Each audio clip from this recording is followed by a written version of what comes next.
What is up, and welcome to Skill Diff, where we have not only differing skill sets, but vastly different opinions. What you been up to, Pat? Oh, well, you know, just playing video games. Tarkov, best game in the world. Whew, that does not sound enjoyable. We got the rank reset in Counter-Strike. You're not even rated yet, so I'm officially the highest rated person in the office, so let's let that sink in. But Counter-Strike is back. Valorant, we got players swapping around. We got Call of Duty going over to the Middle East. And we got League of Legends. We got a new winner in Saudi. But let's start with Call of Duty. Esports World Cup is coming out. We're going to have Optic Gaming coming off the champ run, nearly flawless, looked almost unbeatable at times. They're actually the third best betting odds. Is that good? Like, you think that's right? Well, I mean, if you just take in champs, sure.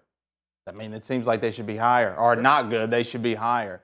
But, I mean, obviously they had that whole rocky season until they made a couple changes. Obviously, Mercules is the main one that's been rejuvenating them and getting the team back together. And they've been playing well. But, I mean, if we look at anything in Call of Duty's history, especially this season, it's been a story of this team didn't show up here, but they showed up here, and this one didn't show up here, and now they're showing up. I mean, LAT gets double bounced. Optic beats FaZe in the first round of champs. It's like those are all things you don't necessarily predict. Yep. So it's like most people would assume, statistically, going into EWC, that someone like FaZe or LAT would be higher in the betting odds than Optic Gaming, who did finally get it together and win.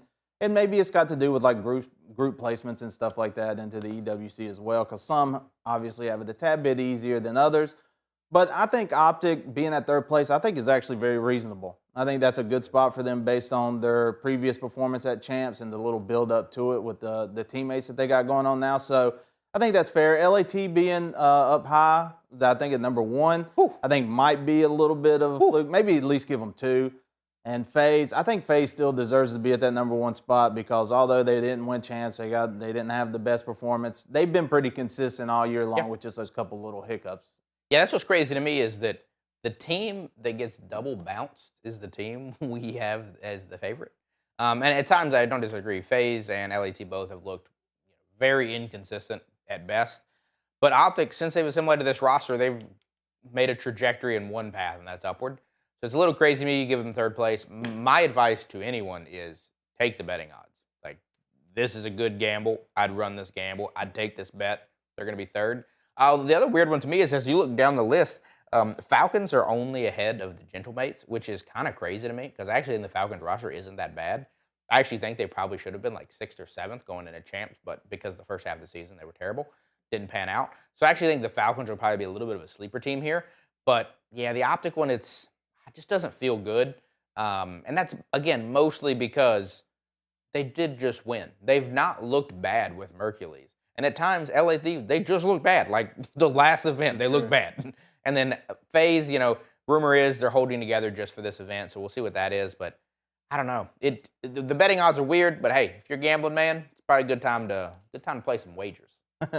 Maybe it is a good time, but since EWC is allowing coaching, this could definitely put a change into all that. That's true. Or maybe it could not. Coaching's been in Call of Duty. It's not been in Call of Duty. It's outlawed now. But how do we feel that allowing coaching at EWC, if that's going to make anything better or worse?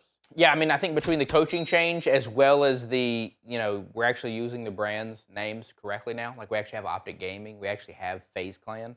I think that's both of those things, amazing moves in the right direction. And hey, you know what? Activision, you should take some notes. Maybe next year we should just not go by cities. The coaching thing I think is cool. Mr. X is one of the greatest coaches of all times. He coached one of the greatest rosters of all times. So I think that era was really cool. You do see a lot of players complaining, though, because they're saying that, oh, well, if the players can't remember when to rotate, then, that should be bad on them. You don't need a coach in your ear to tell you where to go and what to do. And it's like, yeah, but the guy in the NFL has the guy on the sidelines tell him to look at the receiver and do all this other nonsense. It's not too dissimilar. I don't hate it. If a coach is the reason you lose the game, then it's probably not good. You need a better coach. Because if the coach comes up with a great play beforehand, you go in and execute it, he's still the reason you lose the game. Just having him with the play-by-play isn't that much more significant. I don't think it should change the top, but I think it could change a lot in the middle. The teams that do make silly mistakes or weird rotations or too many OEs and stuff like that, I think those teams could benefit a lot from it. But the top 3 teams are probably the top 3 teams because they're the top 3 teams. So LAT's top 3. I don't That's know, what I'm man. hearing. I really think, to me right now, the teams that I'm feeling really good about specifically are probably going to be Optic. I think FaZe is going to be sneaky good, which it's hard to say that about FaZe. But I also think Miami's been looking really, really good. I mean, Super and Rincore, I mean, I think they made a crazy run at champs. They got stopped a little bit short, but that's a team that also could be discussing. Also overseas, they've looked crazy.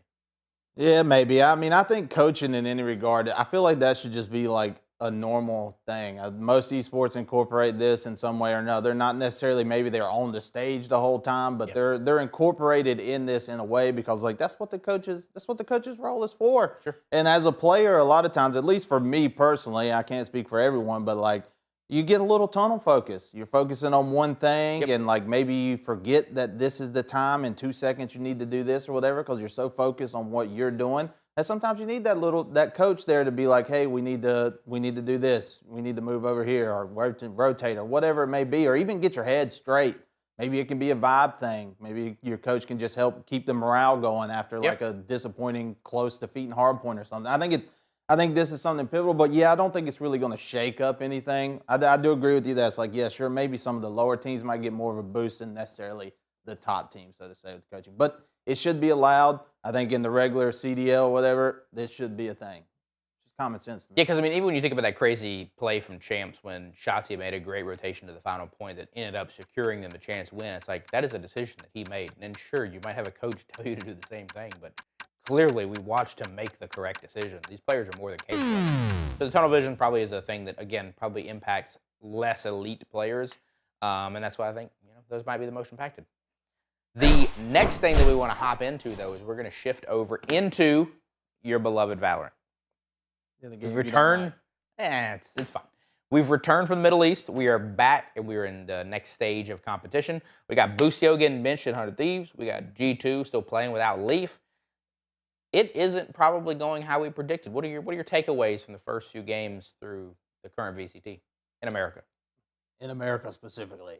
G2 situation is still a little rough, obviously. I believe it's a wrist injury that Leaf has, so obviously that is a very, in gaming terms, a very serious term, because if you can't use your wrist, you ain't playing the game. And that's unfortunate. They've had Baby Bay step in, who has played before in the VCT, and he's old time, and he's filling in. And it's great, and he had some great plays. It's not like he's a bad player, but obviously, like, Leaf is a very crucial part of this team, and having them out is going to hurt their stage performance. But lucky for them, they've already garnered enough points and everything that they're already qualified for Worlds, so they don't necessarily have to worry too much. It's just about how they want to place or if they want to get that trophy for stage 2 and stuff. But as for 100T, Boostio, while I agree with the decision, I am honestly very sad because I've said on here many times, EG is the old EG that won the Worlds in 2023 was my team and all those players. Boostio obviously was the IGL player on that team at the time. And so I love all those guys, and it's unfortunate to see him go, but I understand because my man has not been performing. He has been absolutely garbage in the nicest of words. And this playmaking has been the greatest either. And their new replacement, Kess, gets an ace right off the rip. Totally. And I was going to say, in the first game, it was one of those, like, immediately, like, it's very rare that you feel like you do a swap like this, and it's like, oh, that's effective. Yeah, it immediately was effective. They won their game, which is nice. And, like, that's a good morale booster. And I hope it works out for them because 100T I do like as an organization. I like Nade Shot, even though he's kind of stepped away from all that a little bit. But I still associate it with him. You like the CS opening of the cases. That's what. No. I don't like that at all. So I wish them all the best of luck. I would love to see 100T at Worlds. And if this is the change they needed to make that happen, I'm all for it. Yeah, I mean, I definitely agree. And I think that it gives them a chance. It was starting to feel like the first half of the year of like, it was just slipping away. It's like you're not getting any better. You're not improving. You're not making any changes. It's constantly G2 and Sentinels, and you're just kind of watching. You're like the little Squidward meme looking out the window, just watching everybody else have fun at all the cool lands. So I think it's a good move, and hopefully it's a good move in the right direction. From the G2 perspective, though, I would be willing to wager if Leaf needed to play, he might be playing. And that's not to, like, be a disservice to him or anything like that. But right now, it's like you said, they're qualified. They have house money. Like, take your time, get right. Like, we don't want to have you come back, not be 100%. Come back when you're 100%. And I think that's the right decision, especially in this. I mean, they're in the driver's seat. They've been running America. You can let off the gas, take some time. And then also it's like, hey, you want these teams to figure you out? Like, do you want to really showcase your best meta, your best setup? keep some stuff in the pocket. And winning champs is going to be all about getting hot at the right time. If you look at the last 4 or 5 champions in VCT, the last 3 to 4 champions, I guess, every single one were teams that you probably would not have predicted that would have won. And it's because if you get hot in one tournament, you win it. Like, it can be you. And I think that if you're G2, they've probably looked at all these world events and all the times they've been considered the best team in the world, and they didn't win the tournament. And it's like you keep getting hot right before the moment you need to get hot. You need to get hot in the event, in the bracket, when it matters. And I think that's what they're trying to set up for. Hey, well, they should have won Bangkok. Should've. But down on this hill, there's very many moments they threw it. It's understandable. But that's enough Valorant for us. Sure. We're going to move on to the Teardown segment, which today we have a special topic, which is streaming and streaming wars, YouTube, Twitch, Kick. I'm not including any of the others because they're really not in the conversation. It's mainly just those 3. No Rumble. Just those 3. Obviously, Kick has been going head-to-head with Twitch. Twitch has been declining. Kick has been increasing. And YouTube's over here in its own lane. Way far ahead. Sure, way far ahead. But the main thing is how do you feel about any of these services or just the competitive nature of them? Probably mainly consuming the Twitch and Kick because they're the ones really kind of butting heads. Sure. Yeah, I think right now for me, I think you and I have both streamed different parts of our careers. And we both did it from almost a competitive or an esports, also for a little bit of casual gaming in there, but it is gaming focused. We were never IRL streamers. We weren't going to events and doing any stuff like that. So that's the lens that I want to look at this through, because I think the answer is different if you're trying to do IRL streams. But right now, Kick is starting to buy exclusive deals to things like the Fisher Playground, which we'll talk about in a bit with CS2. And it is impactful for stuff like that because it does get you exclusive events. Back in the day, Twitch paid for exclusive rights for the Overwatch League, and you've seen more of that. But right now, it's opening up. Everybody's trying to stream on every platform all the time, anywhere, anyway, anyhow. And to me, the only person this continues to help is YouTube, especially in the gaming front. Because if you're going to watch a VOD, in the nicest way, Kick and Twitch suck with VODs. It's not fun. It's not enjoyable. I tried to go back and watch a friend who was doing the raid, the Destiny raid last weekend. And in 90 seconds of watch time, I got about 11 ads on Twitch, which is insane and is completely unacceptable. So like from a VOD perspective, it's just not useful. But if you stream on YouTube, you immediately have the VOD and the video and everything else. And especially, again, for gaming, it makes, to me, the most sense. The clip segment is better. Fast forwarding is better. And most of the features are just, frankly, better on YouTube. When you look at the Kick versus Twitch, to me, it seems like the battle is, it is for those IRL streamers. Like, what are they doing to, like, the Fisher thing is an exclusive deal that tries to help the gaming side of Kick. I think Kick's doing really well. It's seemingly consumed the Latino market. It has more Hispanic-speaking watch time than I believe Twitch now.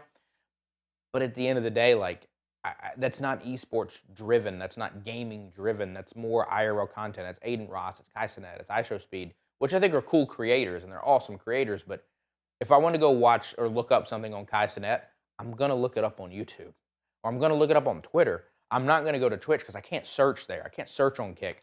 So it does feel like they're battling out and doing weird, petty things to each other. But it's like you're not fixing any of the problems that actually would make you a good platform.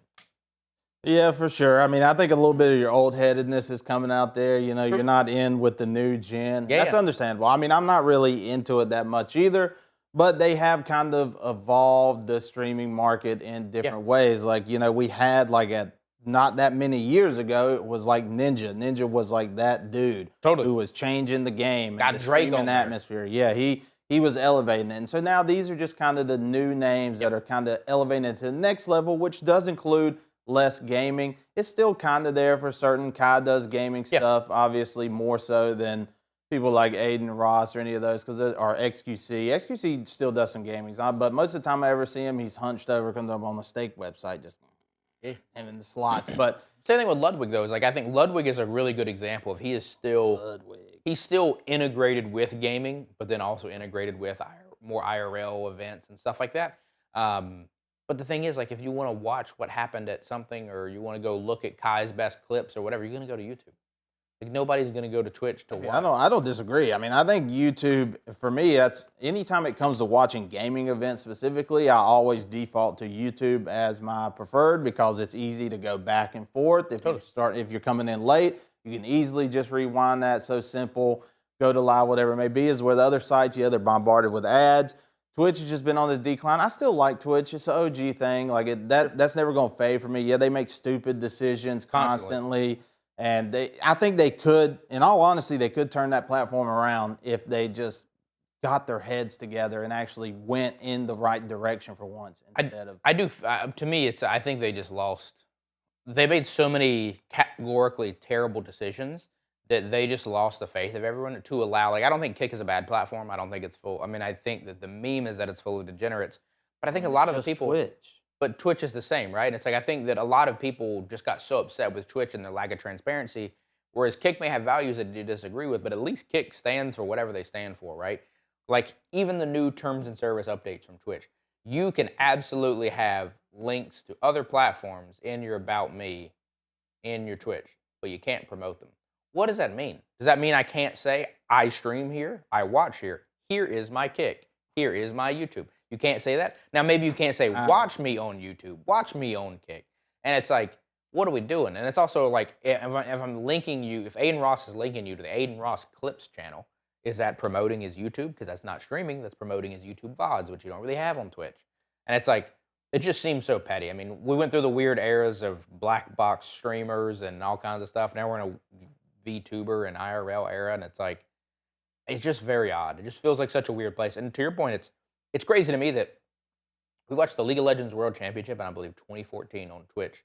A whole bunch of us got together. We watched it in real life at like 2 or 3 in the morning when I was in Korea. And I was like, that was such a cool moment. And like, part of that was Twitch. Like, we went to watch on Twitch. I was part of the COD world. We had to go to MLG TV for a bit, which kind of sucked. Then we came back to Twitch, and I was like, you wanted to be on Twitch. It was the place you wanted to be. And then now it's like, I don't know if I want it to die quicker or fix itself or what, but like, it just feels like a problem. I think it still needs to be. I think part of its OGness is it still needs to be that place that they just need to turn around. I'll never be a fan of Kick. I don't care if what they do. It is just a straight rip. So like it's already like they didn't innovate anything. It literally just ripped. And then I've talked about my gambling thing plenty of times. That site is full. It's paid for by gambling. It is nothing but. It's not nothing but gambling, but that is a huge part of it, and that is a stain to society. I don't know how you, Mr. Statistical Man, can't grasp that concept, okay? But yeah, it's stuff over there is a stain to the future of society. It's unfortunate. I hate to say it. It just. I mean, I'm not as anti-gambling, but it is interesting because, like, I mean, Kick is on an F1 car. Like, it is literally branding and marketing and like trying to do events, and it's like it's weird because it's like the world is pulling for Twitch to win, and they are losing in spite of everybody wanting them to win. And then Kick is being who they want to be, and they're getting the market that they want to get. So it's like the streaming wars to me feels like a battle that was lost before it started. And it's, the team that everybody's pulling for. It's like basically the Dallas Cowboys of streaming services. Say they're going to fix it, say they're going to win every time. We just watch them choke again and again. And then you have the teams that are actually, they're never going to actually win, but they're competitive and doing their own thing. And you got the team that clearly has won. That's like not even talking about these kids over here in the corner. And it's like, I don't know, the streaming wars are just such a weird spot. Like right now, my opinion, if you're a streamer and you're trying to create content and you're trying to get a name out there and you're doing gaming, YouTube should be your first priority. Multi-stream. You can multi-stream all you want, but YouTube should be your first priority. And if anything, it should be your only priority because you want to focus on clips. You want to focus on people being able to seek your content. Twitch and Kick both struggle. Kick is a rip. They both struggle from the same problem. There is no discovery. The only way you get found is by view botting, apparently. You just view bot yourself until you're high enough to where real people watch you. It's like, it's crazy that that's the success path.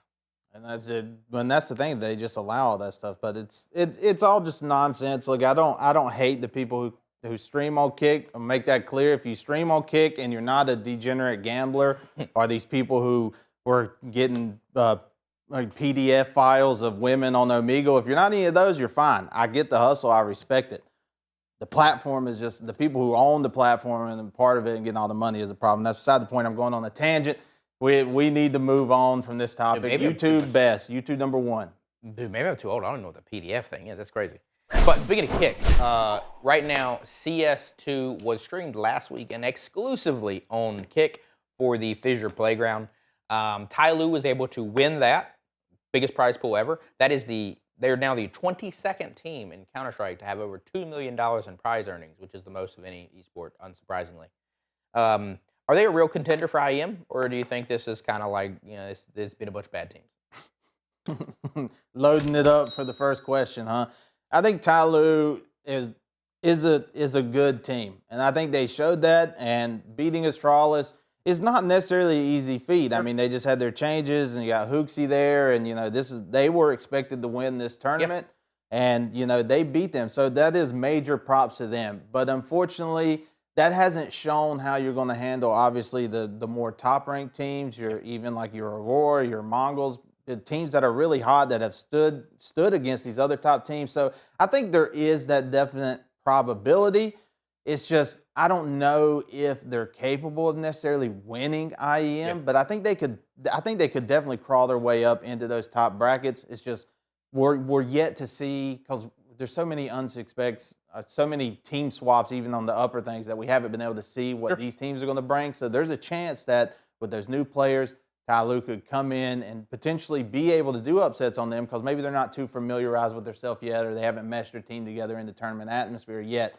But on one other side note, I just wanted to mention that the Fisher Playground being exclusive to Kick, which I didn't mention in the streaming thing, I think is just a terrible idea. I understand the reasoning for it, but I prefer my esports events to be on all platforms as it should be. And I mean, even here at the office, when we were watching the Fisher Playground, we didn't watch it on Kick. We watched somebody I've learned on YouTube, or String Cabinet or whatever on YouTube.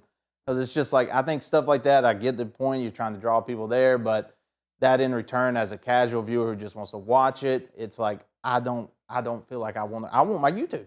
Yes. It's also, I mean, as bougie as it is, it's a quality thing too, right? Like when you use devices like Apple TVs or built-in TV apps, there's not always a Kick app, it's not always a Twitch app, but in today's world, there's always a YouTube app, and the quality is really good on YouTube compression. But enough about that.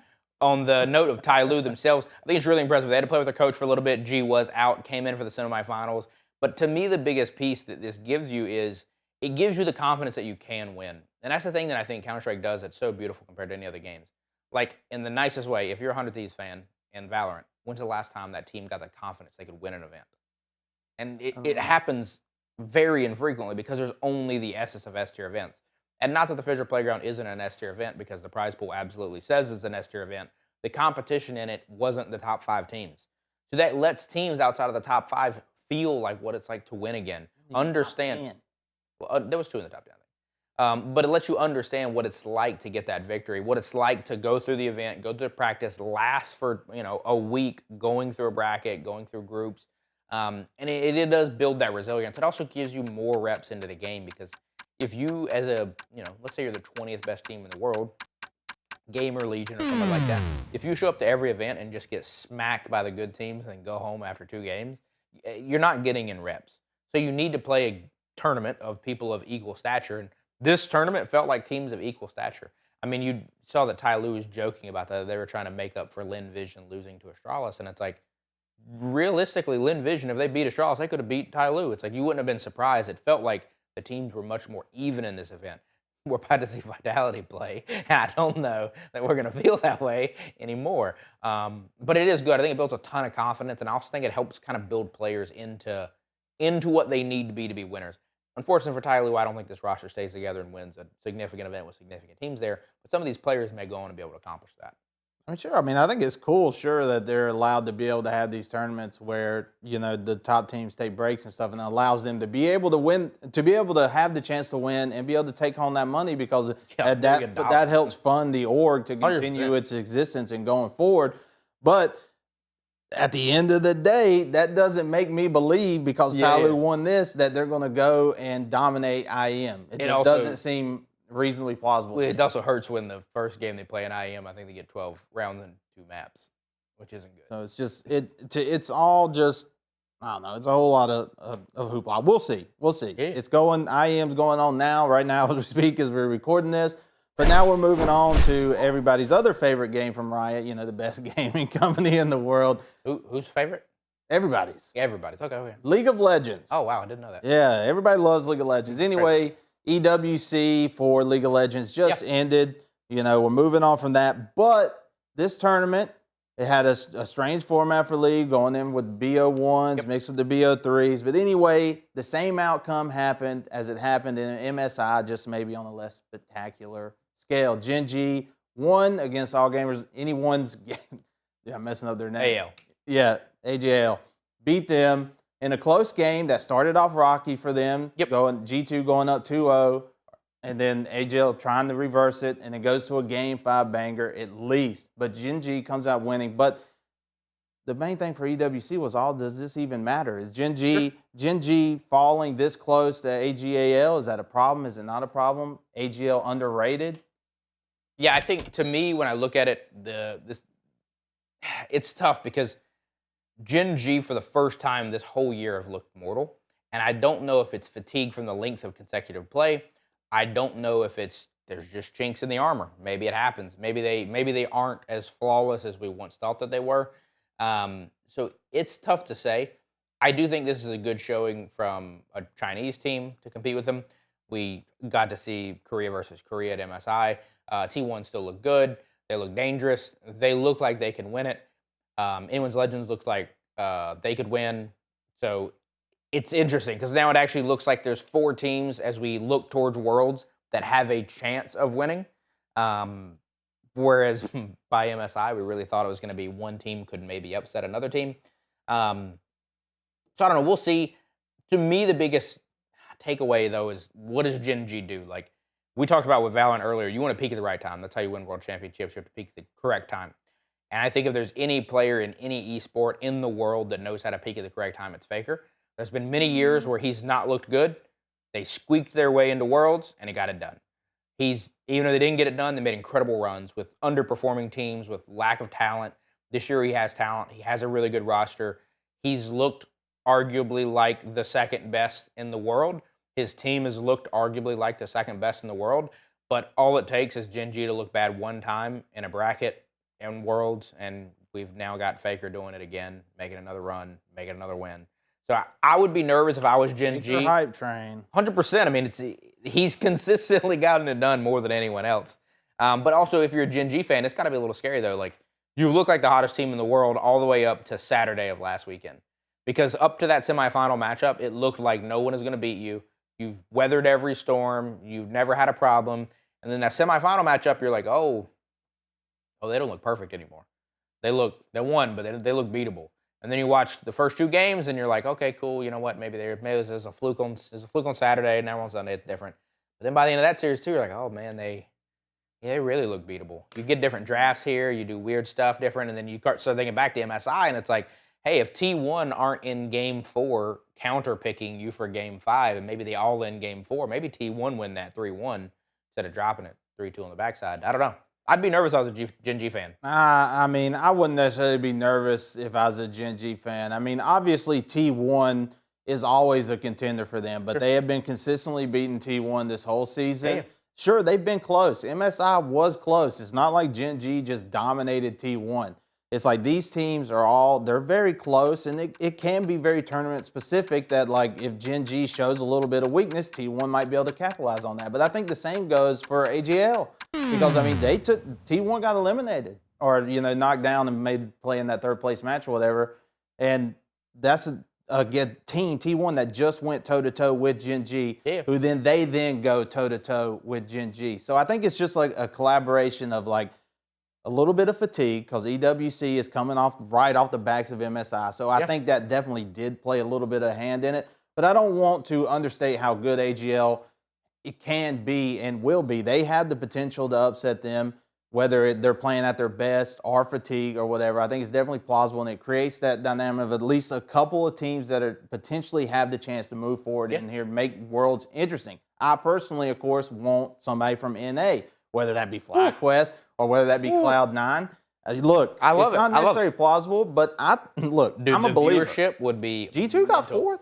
The viewership would be mental if that happened. But I'm pretty sure Gen.G secured their spot at Worlds today, I believe. And then looking forward, Worlds is a long event. We'll see how well Gen.G is able to last. Maybe G2 also lasts somehow as well. But we're going to move on to everyone's most beloved section, buy or sell.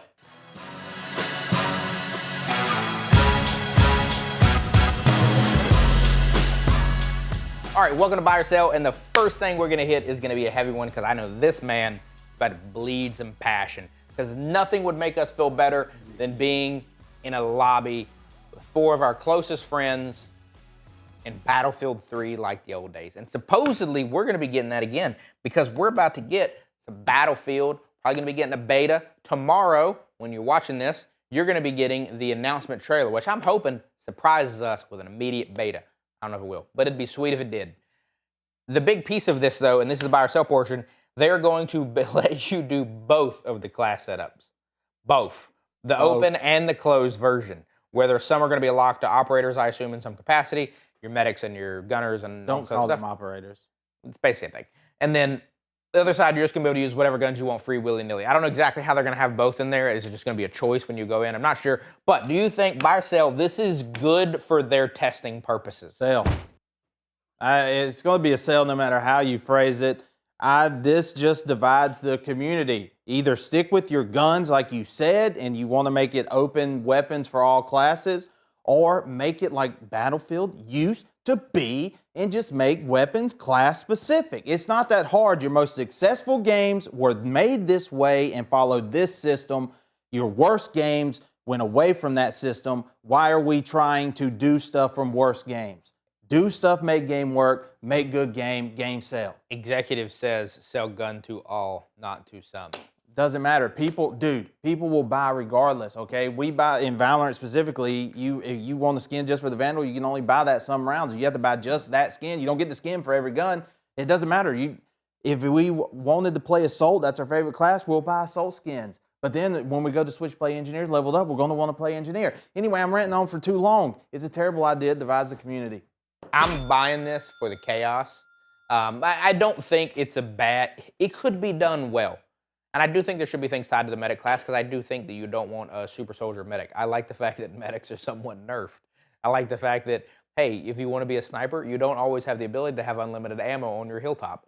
I don't necessarily think it's going to be a net good change, but maybe they have a new system for it. Maybe they have something cool, unique, and innovative for it.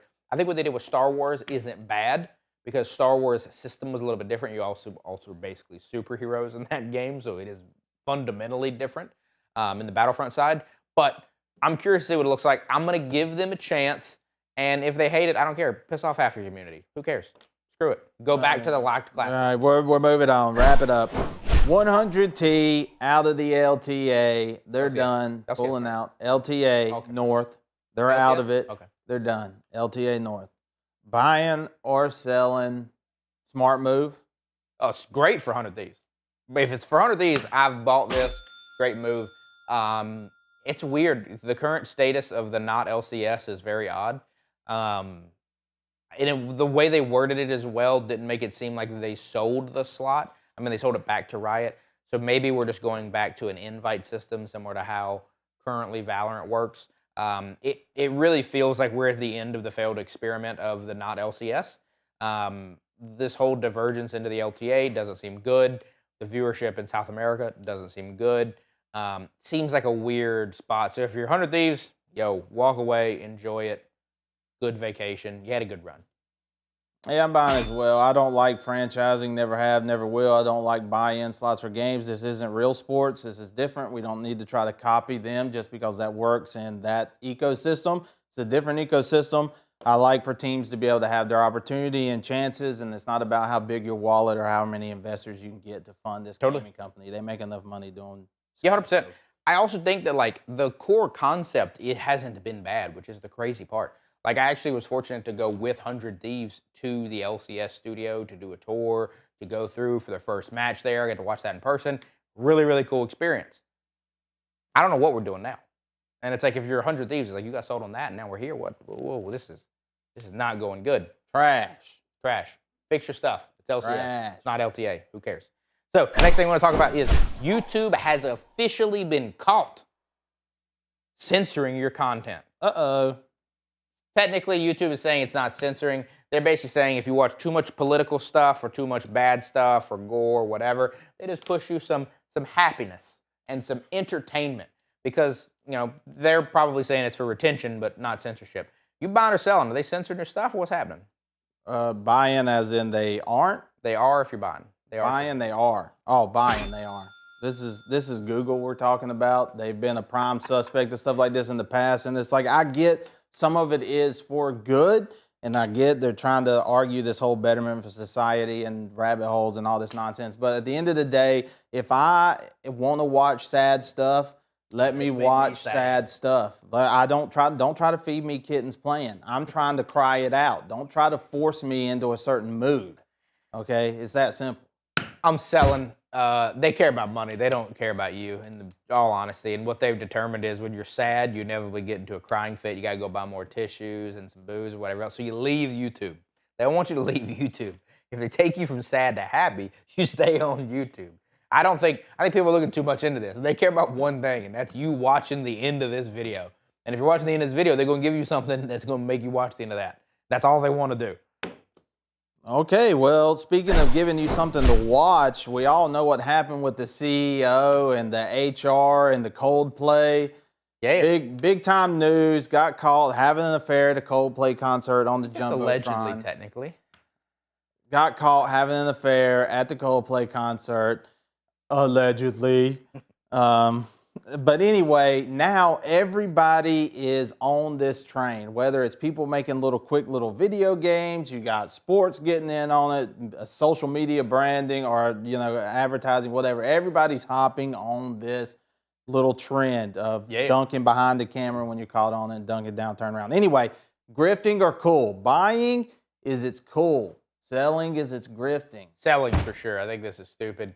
It's one of these to where, I think the trends we get as a society are often, we don't get to choose them. Like that weird little stick guy, tell me something about yourself, or a hidden memory or some weird stuff.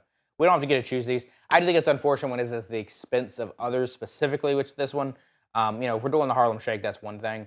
I think those are cool interactions. I just don't think these should often be at the expense of others because, super white knighty, but it's like these people's lives are probably destroyed. This dude lost his job at a billion-dollar company, and it's an absolute mistake, and I'm not defending his mistake. But it is one of those things. Like you are. We're just literally just memeing these people, which kind of sucks because it could be an honest mistake. I think if it's honest mistake, it could be. I don't know. I don't know. How is that an honest mistake? I don't know. I think you just need to stop talking. We'll move to me now. So you're buying. Okay. No, I'm on the same boat as you, which was like selling, but not for the same reasons. Not because I think it's some honest mistake. No, I'm not saying that's why. That's what you said. Those were your words. I'm not saying that's why. Your words. I'm not saying that's why. I'm saying why is because this is a negative context. We're making fun of somebody. He lost his billion-dollar company. I don't care. Look, buddy, you're cheating. I already think cheaters are the scum of the earth. I agree. Like it literally, you're dumb. You're paying for your dumb mistakes. That's how we're supposed to work as a society. Repercussions, okay? But that's beside the point. I'm ranting about something wrong. This is grifting because obviously all these other companies just want to hop on the trend for their moment in the sunlight to bring more eyes to their product or whatever it is they're doing. It's simply all it is. And that's the end of the day. I'm just saying the guy's kid's going to be impacted by this. It's not an honest mistake, Dylan. I'm not saying it's an honest mistake. I'm saying you're just collaterally impacting humans. Anyway, next one is, speaking of collaterally impacting humans, I don't know if you guys remember this. Many years ago, the Pablo Escobar phone was released to the public. It was a cool gold shiny phone. Lots of YouTubers were sent review units like Marquez Brownlee and others. They reviewed these phones. Well, plot twist. They only sent the phone to the reviewers. They never sent them to anybody who bought it. And this man is finally arrested. So hopefully, it's going to stop people from doing stupid scams like this. Buying or selling, this is going to stop scamming or reduce it. Well, sell. It's not worded that way. It's a sell because no, it's not going to stop people from scamming because you got arrested or you're doing it. It doesn't matter. It'll be a sale. That's fine. He got arrested finally. Good. People like this are also the scum of the earth. Added on there with the cheaters because scamming people is just. You literally have to be the miserablest human being on the planet to take advantage of somebody else. And, it took him forever, which sucks, but at least he's getting his justice finally. They're getting, the scam people are getting their justice. My sale is actually for the last half of your sentence, which is, dude, it's stupid that it took this long. This was obviously a scam from the beginning. We determined this was a scam pretty much immediately. And the fact that this happened so many years ago, I think this is the thing that doesn't stop scammers. It's like, if it's going to be 5 years, he is getting, I think, 30 years in prison, which is quite significant. Deservingly. I'm not discrediting that. But it's Honest one mistake. of those. But I am saying that those things just need to happen faster because like you need to feel these repercussions. I hope this shifts to the crypto world where you see all these rug pulls and everything else because it just feels like it's a Wild West out there. If these people are going to get arrested for crypto rug pulls, like when's that going to happen? We're going to be like 40? Exactly. I'm agree. Like, I don't know when because it ain't happening yet. Exactly. Same thing with this guy. It's like he's been out there forever, which is crazy. But He got his justice, though. But, hey, 360, 20 years ago. Xbox 360, by the way. Fall release. Awesome. Great. Was Grand. announced. Grandeur. yeah. All right? But GOAT console. Buy, sell. I'm selling this, and you're not going to like this. This is the hottest part of this take. It wasn't even the best console in its generation. I take the PlayStation that generation over. It came out a year later. I think better console. Xbox 360. If you had a console release, yes. If you had a product today, this is the thing that please, I just want somebody to explain this to me. The Red Ring of Death, I think was over 30% of units were affected by the Red Ring of Death. That means 30% of your systems were borked from the rip. Dude, today, with today's internet, there's no way that thing succeeds. Zero chance of the Red Ring exists ever happening again. Buying. Personal preference aside, because I think obviously there's a lot of consoles that came before that are definitely in the grand scheme of video gaming as a whole is more impactful. Sure. But from my personal experience with video games, the 360 is the GOAT. It was way better than the PS3. You're delusional. Terrible online servers. Do you remember how much the PS3 cost when it came out? Well, you only had to buy one. Do you remember how much it came out? You had to buy one because they Red No, Ring. I got my Xbox fixed for free. How much did the PS3 cost when it came out? 500? No. 600. It was like 600. Okay? It's more than modern consoles now for that hunk of junk, brother. You talking about heating issues? That thing would literally melt, brother. At least it didn't have a Red Ring. Online was terrible because their free thing, which they changed, because they weren't getting no money. Did you say Terrible. the death of gaming came with a party Halo 3. Halo 3, Gears of War, so many great games that were funded on the Xbox 360, became in modified gaming. Party chat changed the system. Discord wouldn't be here today without party you hate chat. That? You hate that. I do hate it, but at the time I hated it. Oh, I still do, but it was revolutionary at the time. This is all coming from the 360. The dashboard, the UI, everything. Your stupid little avatar. Everything. Go with your little skull shirt. Go Doritos Dash Course, whatever it was called, dude. Remember those Burger King games? Paying Came out on $5 to 360? change your name. Sneak King, dude. 360 was go to beyond belief, brother. This man is crazy. But speaking of crazy, this man tried to convince me that Splitgate was going to be one of the greatest games of all time. No, I and didn't. they just de-launched. You buying or selling, that's good for the game. Buying is good. Buying means it's good for the game. No, I'm just selling. I don't think it's good for anything. I think dude, I predicted this, obviously. Allegedly. Okay, not allegedly. Go check the past videos. But this game is just too garbage. I don't think launching it, this is even a thing.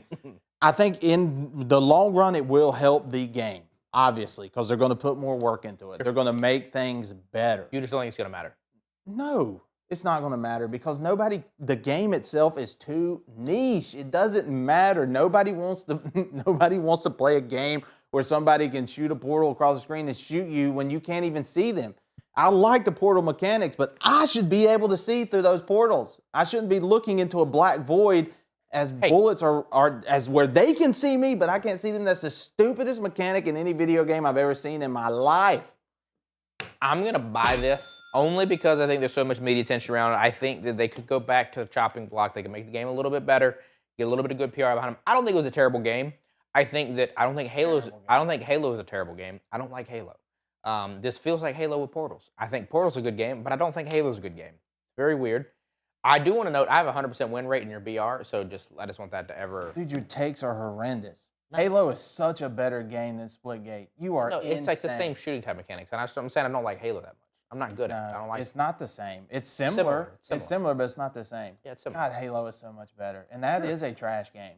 But I think Halo has campagons. Dude, moving on. Halo has campagons. Moving on. Vince Gilligan, Breaking Bad, Walter White, some of the greatest television ever when we've been able to grace with our own eyeballs and experience. Well, my man is making a new show. Okay, happiness is contagious. This is going to be a sci-fi-like show compared, they said somewhat like, not necessarily like E.T., but like it's kind of that realm. Yep. Buying or selling that this show is worth believing in the hype because it's from the man who brought you Breaking Bad. I think you put this topic in here to make me seem like a worse person. Why? Because you're going to sell? Yeah, because I'm selling. I didn't think Breaking Bad was that good. I couldn't even make it to the first season of Breaking Bad. Wow, like I said a second ago, your takes are horrendous.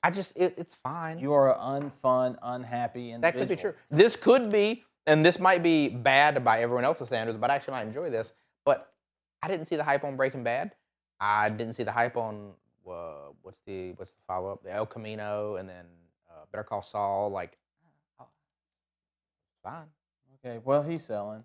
Yeah. I mean, I will buy just because obviously I want to believe that he can make another great show. But as I said, a lot of times people have these great ideas and they execute them, but then their follow-ups, unfortunately, either they're too stuck in their past and they try to recorporate those things and they fail. But a lot of times it ends up not being as good or terrible because they can't. They're like one-hit wonders. But I want to believe that he's not a one-hit wonder. El Camino was not bad. I hope it's great. And Better Call Saul was good. Some even argue Better Call Saul is better than Breaking Bad in some ways. That might be. But I believe I will give the show a shot, obviously. The most hope I have for it, weirdly, and this is obviously, I know you're going to love this, but it's because it's being produced by Apple TV. Apple has done an incredible job with technology. Right. They've done an incredible job with technology. So if it is going to be a sci-fi thing, I actually do like the show Foundations and its visual fidelity and like the things it's done. So I do think from a sci-fi perspective, they could do cool stuff, so it might be visually a stimulating. Get your fanboy out of here, please. I'm surprised you didn't buy it just because of Apple alone. I couldn't do it. I bet you most of your top shows, I bet you're Apple funded. No, they're not. Andor's good, though. You should check out Andor. Andor Season 2, really entertaining to watch. Other than that, that's all we have today for you. Thank you guys for tuning in. We'll see you next week. Hopefully, I'll be patting some video games this weekend.